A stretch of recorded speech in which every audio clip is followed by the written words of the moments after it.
됐다면 그 다음에 자녀 교육은 쉬워요. 자녀 교육 중에 첫 번째 해야 될 게 뭘까요? 그것은 영어 교육 아니고요. 조기 교육 아닙니다. 자녀에게 첫 번째 가르쳐야 될 게 뭘까? 사실은 구원에 대해서 가르치는 것도 이 다음이에요. 아이가 구원받을 수 있는 시점은 적어도 초등학교 2, 3학년, 4학년 돼야 되잖아요. 그 이전에 가르쳐야 될 게 있습니다. 첫 번째 가르쳐야 될 것은 부모에게 순종하라는 걸 가르쳐야 돼요. 그리고 자녀는 그 말을 들을 때 거기에 대해서 의아하게 생각하지 않을 겁니다. 마땅히 우리는 부모에게 순종해야 된다는 생각을 가지고 있어요. 자녀가 불순종할 때 자녀도 불편해요. 어머니하고 싸우고 나면 자녀가 불편합니다. 아버지한테 반항하고 나면 자녀가 불편해요. 근데 거기에 대해서 아무런 제재를 취하지 않으면 자녀가 혼란을 일으킵니다. 분명히 내가 잘못을 했는데 아무런 징계가 주어지지 않으면 이게 뭐지? 자기 본성하고 부합하지 않거든요. 어릴 때부터 부모님이 정말 가르쳐야 될 것은 부모에게 순종하라. 부모에게 공경하라. 부모에게 효도하라. 이걸 가르쳐야 됩니다. 무조건 가르쳐야 됩니다. 이건 조건이 없습니다. 부모가 잘하니까 순종하라는 것도 아니고요. 부모가 훌륭한 사람이니까 순종하는 것도 아니에요. 혹 부모가 구원을 받지 않았다 할지라도 효도교육 시켜야 됩니다. 부모에게 순종하고 복종하고 부모를 섬겨라, 효도해라. 아마 자녀들이 물어볼 겁니다. 엄마도 안 하면서 왜 나한테 그런 걸 이야기해요? 그때 우리가 할 수 있는 말이 있잖아요. 하나님께서 자녀에게 축복을 주는 통로로 부모를 두셨다. 하나님이 너에게 축복을 주고 싶어 하시는데 너한테 직통으로 주시는 게 아니라 부모를 통해서 주신다고. 나는 네가 땅에서 잘 되기를 바라고 장수하기를 바란다. 그런데 하나님은 그럴 수 있는 조건으로 내가 부모에게 순종하는 것을 정해 놓으셨다. 그러니 어떡하니? 난 네가 잘 되기를 바라는데 그러려면 네가 나한테 순종하는 수밖에, 효도하는 수밖에. 효도를 가르쳐야 됩니다. 우리 부모님들은 너무 좋으셔가지고 내가 자녀에게 잘해주기만 하면 자녀가 나한테 많은 걸 받고 나중에 때 되면 보답할 거라고 생각해요. 근데 사람은 죄인입니다. 그래서 율법에도 내 부모를 공경하라가 있어요. 율법을 주신 목적은 죄를 깨달으라고 주신 거잖아요. 그러니까 사람은 부모를 공경하지 않는 존재란 말이에요. 공경하지 않는 존재인데 가만히 내버려두면 공경합니까? 천만에요. 하지 않기 때문에 교육을 해야 되는 거죠. 내버려두면 알아서 효도할 거라 천만에. 내버려두면 알아서 죄인이 됩니다. 그건 자동이지만 효도하는 아이로 키우는 것은 의도적으로 교육을 시켜야 돼요. 그래서 너희 엄마 아빠가 너보다 뛰어나고 잘나고 힘이 세서 순종하라는 거 아니다. 하나님이 정해놓으셨다. 하나님이 나를 만드시고 너를 만드셨는데 너에게 복주는 수단으로 부모를 주셨다. 네가 부모에게 잘하면 두 가지 약속이 있는데 첫째 땅에서 잘 된다고 하셨고 두 번째 땅에서 장수한다고 했다. 거꾸로 말하면 네가 부모에게 불순종하면 첫째 땅에서 잘 못 되고 두 번째 장수도 못해. 일찍 죽는 거죠. 구약 성경에 보면 부모에게 불효하는 자의 눈은 까마귀가 파먹는다 그랬거든요. 유언할 거 다 하고 축복 다 하고 자녀들이 눈을 감겨주고 장사를 잘 치릅니다. 그럼 까마귀가 눈 파먹을 수가 없는데요. 전쟁 나갔다가 객지에서 죽거나 여행 중에 죽거나 시신이 발견되지 않고 오랫동안 방치되면 공중의 새나 들짐승이 뜯어먹는다고 했잖아요. 그러니까 자기 집 침대에서나 병원 침대에서 편안하게 못 죽으니까 시신이 훼손된다는 이야기예요. 객사한다는 이야기입니다. 젊어서 죽는다는 이야기예요. 하나님께서 효도하는 자가 땅에서 장수한다 그랬거든요. 이 약속을 주셨기 때문에 이것은 100% 이루어질 수밖에 없는 겁니다. 이건 하나님이 속이는 자가 될 수 없기 때문에 반드시 그대로 해주실 거예요. 구약성경에 장수한 사람들, 그중에는 효도한 사람이 많습니다. 구약성경의 부자들, 정말 효도한 사람들이 많아요. 하나님께서 그렇게 축복을 해주시는 겁니다. 우리는 이것을 잘 사용해야 될 거예요. 성경 민수기 6장을 가보겠습니다. 민수기 6장 22절에 여호와께서 모세에게 일러 가라사대 아론과 그 아들들에게 고하여 이르기를 너희는 이스라엘 자손을 위하여 이렇게 축복하여 이르되 24절 25절 26절 같이 읽겠습니다. 여호와는 내게 복을 주시고 너를 지키시기를 원하며 여호와는 그 얼굴로 내게 비추사 은혜 베푸시기를 원하며 여호와는 그 얼굴을 내게로 향하여 드사 평강 주시기를 원하노라 할지니라 하라. 그들은 이같이 내 이름으로 이스라엘 자손에게 축복할지니, 같이 읽겠습니다. 내가 그들에게 복을 주리라. 하나님께서 제사장들이 이스라엘 자손들을 축복하라고 하셨습니다. 이 제사장들은 사람인데 사람이 어떻게 다른 사람에게 복을 주겠어요? 제사장들은 몇 명 되지 않는데 어떻게 이스라엘 수백만 명에게 복을 주겠어요? 근데 제사장이 여호와의 이름으로 백성들을 축복하면 하나님께서 그 축복의 기도를 들으시고 하나님이 복을 주신다는 거예요. 그래서 우리는 뭐라고 기도하냐면, 내가 너에게 복을 주겠다가 아니라 여호와는 내게 복을 주기를 원한다. 내가 너를 지켜주겠다가 아니라 여호와께서 너를 지켜주시기를 원한다. 자, 내가 너에게 은혜의 얼굴을 비춰주겠다가 아니라 여호와께서 그 얼굴로 내게 비추시기를 원한다. 은혜 베푸시기를 원한다. 여호와께서 그 얼굴을 내게로 향하여 주시기를 원한다. 평강 주시기를 원한다. 결국 축복, 은혜, 평강이 전부 하나님께로부터 오는 건데, 그 하나님이 너에게 축복을, 은혜를, 평강을 부어주시기를 하고 제사장이 기도하면 하나님이 기도 들으시고 이스라엘 백성에게 베풀어 주신대요. 자, 가정의 제사장이 누구예요? 그건 아버지입니다. 아버지 없으면 누구예요? 어머니예요. 그래서 아이 앉혀놓고 오늘 가서 기도해 주세요. 야, 앉아라. 왜요? 앉아봐. 무릎 꿇어. 왜요? 꿇어봐. 엄마가 손 얹고 아빠가 손 얹고 내가 너 축복 기도해 줄게. 네 잘 되라고 내가 기도해 줄게. 하나님께서 이 아이에게 복을 내려주시길 원합니다. 하나님이 이 아이를 지켜주시길 원합니다. 하나님이 우리 아이에게 은혜를 베풀어 주시길 원합니다. 하나님 우리 아이에게 평강을 베풀어 주시기 원합니다. 기도해 주면 아이가 기분 나쁘겠어요? 좋겠어요? 그 기분 나빠할 아이가 없습니다. 하나님 이 아이에게 복을 내려주세요. 그런데 누가 싫어하겠어요? 특히 교회 다니는 아이면 더더욱 좋아하죠. 그때 아이는 무슨 생각하느냐? 모든 축복은, 은혜는, 평강은 하나님께로부터 오는 거구나. 그런데 그 통로가 누구예요? 아버지, 어머니거든요. 너 내 말 안 들으면 저주해버리는 수가 있어. 야곱이 12아들 중에서 다 축복한 게 아니라 믿음의 분량만큼 어떤 애는 축복하고 어떤 애는 저주했는데 그대로 됐잖아요. 에서와 야곱에게 축복 저주했는데 그대로 됐잖아요.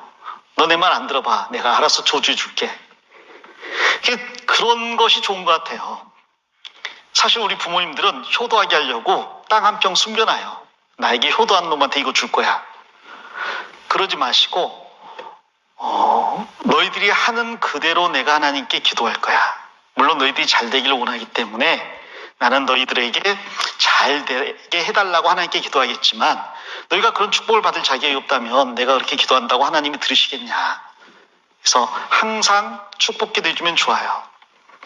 특히 이제 유대인처럼 안식일 날 먹을 거 몽땅 싸놓고 먹으면서, 원래 축복도 배부르고 등 따스워야 그 다음에 받아들일 마음이 있지. 지금 배고파 죽겠는데 하나님 복 주십시오. 밥부터 주세요. 그럴 거 아니에요. 그러니까 잘 먹고 정말 배부르고 기분 좋을 때 이 모든 음식을 주신 분이 하나님이다. 이 떡을 만들어 주신 분이 하나님이다. 유대인들은 그렇게 가르치거든요. 흙에서 과일을 내신 하나님의 전능하신 능력에 찬양을 하자. 이 빵을 이렇게 만들었어요. 하나님께서 우리에게 무교병으로 먹으라고 주신 건데 하면서 설명을 하거든요. 왜 이 날을 지켜야 돼요? 하나님께서 우리 이스라엘 백성에게 안식일을 지키라고 하셨거든. 왜요? 설명이 되잖아요. 그러니까 맛있는 걸 먹으면서 가정교제를 하면 아주 쉽게 할 수가 있습니다. 배고파 죽겠는데 꿇어. 성경 펴. 잠언 1장 돌아가면서 읽는다. 다음 기도는 네가 해. 간증해봐. 할 게 없어? 다음에 네가 간증하는 거야. 너 간증해봐. 자, 이렇게 하면 정말 그 시간이 괴로울 겁니다. 자, 그렇게 해도 되는 가정이라면 정말 훌륭한 가정인데요. 자, 그것까지 가기에 과정이 있겠죠. 그래서 단계를 잘 밟아 나가시면 좋아요. 지금까지 그런 적이 없다면 오늘부터라도 아이가 나이가 있건 어리건 간에 잠자려고 할 때 가서 머리맡에서 기도해 주세요. 하나님 우리 아이에게 축복을 내려주십시오. 우리 아이가 건강하게 자라게 해주십시오. 우리 아이에게 은혜와 평강을 부어주십시오. 즐거움 가운데 기쁨 가운데 하나님께서 너에게 복을 주시길 원한다. 그럼 하나님은 복 주시는 분이고 부모님은 축복의 통로니까 하나님도 좋고 부모님도 좋죠. 에베소서 다시 6장 돌아와서 4절입니다. 같이 읽겠습니다. 또 아비들아 너희 자녀를 노엽게 하지 말고 오직 주의 교양과 훈계로 양육하라. 자, 여기 순서가 나와 있죠. 첫 번째는 아내가 남편에게 순종 복종하는 거고, 두 번째는 남편이 아내를 사랑하는 겁니다. 세 번째는 부모가 자녀에게 효도 교육을 시키는 거예요. 부모에게 순종하라고 가르치는 겁니다. 의도적으로 가르치는 겁니다. 그리고 네 번째는 그 모든 게 돼 있다면 그 다음에 자녀 교육은 아주 쉽습니다. 아비드라 그랬는데 교육의 주체가 먼저는 아버지이기 때문에, 그리고 두 번째는 어머니이기 때문에 아버지 어머니를 포괄해서 아비드라 그런 거예요. 아비드라, 너희 자녀를 노엽게 하지 말라. 자, 자녀가 화가 나 있으면 절대로 교육이 안 됩니다. 그러니까 화가 나지 않게 하는 게 교육의 첫 출발이죠. 아이가 잘못을 했어요. 그런데 자기가 잘못을 인정하지 않는다고 막 혼을 내면 아이는 화가 난 상태에서 그러한 훈계를 받을 마음이 전혀 없습니다. 오히려 시간을 주고 아이가 화가 풀리게 하고 그 상태에서 부모의 책망이든지 훈계를 받아들이게 해야죠.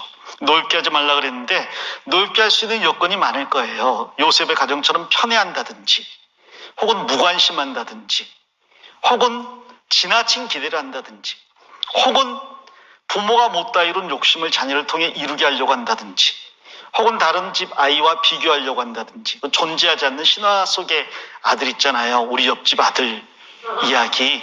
그런 이야기 비교는 자녀를 노엽게 합니다.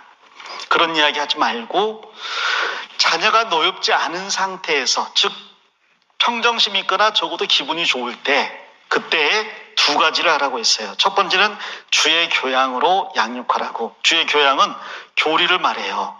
올바른 교리. 하나님의 말씀이 이러이러하시다라고 먼저 가르쳐야 됩니다.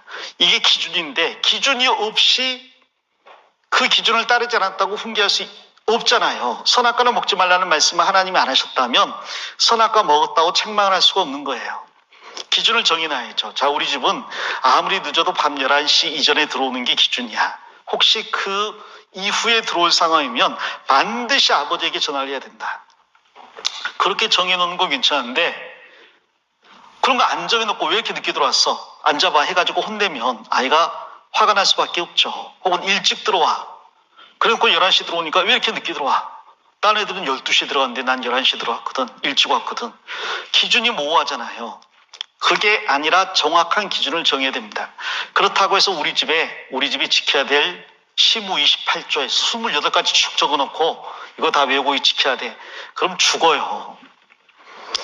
에덴 동산에는 지킬 것 딱 하나 있었습니다. 인간이 죄인이라는 걸 깨닫게 해줄 목적으로 주신 십계명이 10가지예요. 우리 집에 그렇게 많은 것들이 필요한 게 아닙니다. 우리 집은 다른 건 몰라도 주일은 빠지면 안 된다. 가장 중요하다고 생각되는 한두 가지, 많아야 3가지 넘으면 안 될 거예요. 그러한 규칙을 정하는 것은 괜찮습니다. 나머지는 이제 하나님의 말씀이니까요. 교리가 이렇다라고 가르쳐 줘야죠. 그리고 우리 집이 거기에 따라서 지켜야 될 것 한두 가지 혹은 3가지를 정하는 게 좋겠죠. 그리고 나서 거기에서 빗나가면 그 다음에는 훈계라는 겁니다. 훈계라는 것은 훈자가 가르치는 훈자잖아요. 왜 정로에서 벗어났느냐? 이 길로 가라고 말했는데 왜 이 길로 갔느냐? 그게 이제 훈이고요. 걔는 이제 징계하는 겁니다. 회초리질. 만일 가르쳤는데 돌아오지 않으면 그 다음에는 징계를 해서라도 돌이켜야 된다는 거예요. 이 염두에 두실 것은 회초리 드는 나이는 초등학교 이하인 게 좋습니다. 중학생 되면 회초리 들면 반응, 부작용이 나타나는 경우가 더 많아요. 남자아이 같은 경우는 더 그러죠. 남자아이는 중학생 되면 엄마 말 잘 안 들어요. 힘도 자기가 더 세고 키도 더 크고 엄마 때리려고 하면 탁 잡고 말로 하시죠. 아버지는 아무래도 안 될 것 같은데 혹시 몰라 내가 요즘 힘이 세졌거든. 아빠 80만 판 하시죠. 딱 응? 아직은 안 되겠군. 조금 더 참자. 중3, 고1, 고2.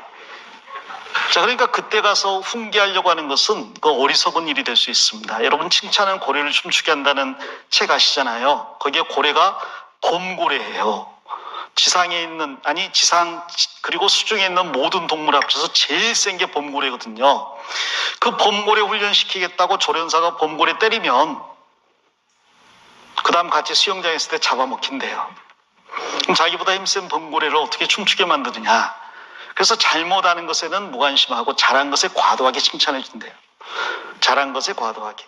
우리는 거꾸로죠. 잘한 것은 당연한 거고 잘못하면 과도하게 책망을 하니까. 근데 아이가 나보다 이제 어리거나 우리 권위 아래에서 완전히 순종에 있는 상태라면, 어릴 때라면 뭐 5살, 6살, 7살, 초등학교 1, 2, 3학년 저학년이라면 회초리 들어도 됩니다. 그러나 중학생, 고등학생이면 그때는 상담하고 이야기 들어주고 격려하고 지지해주고 그리고 말로 꾸짖어야지. 그래서 회초리 들려고 하면 안 되죠. 그래서 우리는 거꾸로 하는 것 같아요. 애가 때릴 때가 어딨냐고 어릴 때는 오냐오냐 하다가 중고등학생이니까 이제 안 되겠다고 몽둥이 들려고 하면 그러면 이제 아이가 반항할 수 있습니다. 그래서 주의 교양, 먼저 교리를 분명하게 알려주고 벗어났을 때 훈계에서 바른 방향으로 잡아주면 됩니다. 자, 이것은 교회 학교에서도 하고 있는 일이에요. 그리고 교회에서도 하고 있는 일입니다. 그러니까 부모님은 사실 교회 학교와 교회와 협력해서 동일한 방향으로 이것을 하면 아주 쉽게 자녀를 양육할 수 있어요. 그래서 이 부분도 신경 써야 되겠지만 먼저 말씀드린 3가지를 꼭 마음에 새겨두시면 좋겠습니다. 아내가 남편에게 순종하고 복종하는 거 1번, 남편이 아내를 사랑하는 거 2번, 3번째 자녀에게 의도적으로 순종과 효도 교육을 시키는 게 3번입니다. 나머지는 이제 전 교회가 마음을 모아서 해나가는 일이니까 아마 더 쉽게 할 수 있을 거라고 생각해요. 모쪼록 우리 자녀들 잘 양육해서 훗날 하나님께 귀하게 쓰임받는 일꾼으로 내보내면 좋겠습니다.